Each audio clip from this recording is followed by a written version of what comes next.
Hey y'all, this is Dr. Bestie, your licensed doctor. Hello. And we're talking about the ears today. If you're somebody that's using Q-tips to clean your ears, you're just making it worse. Yes. Here's why. Because when you use a Q-tip, you're actually pushing the wax deeper inside the ear, and you can clog or block your hearing doing that. All right.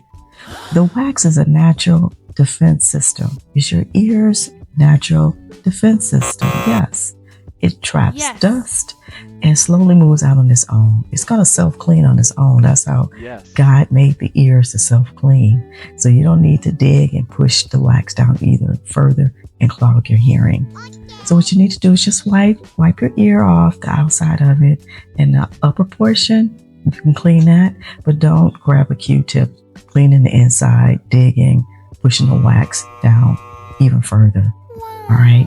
So now, listen to this. This is so important. If you hear ringing in your ear, tinnitus, pain, vertigo, dizziness, or your hearing suddenly feels blocked or clogged, then you need to check out a medical professional.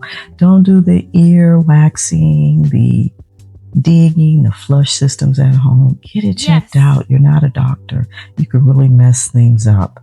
So again, besties, your ears are self-cleaning. Respect the system. This is Dr. Bestie here.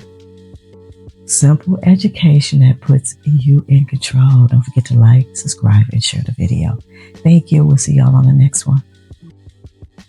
Take care of those ears now. Stop using those Q-tips. Yes.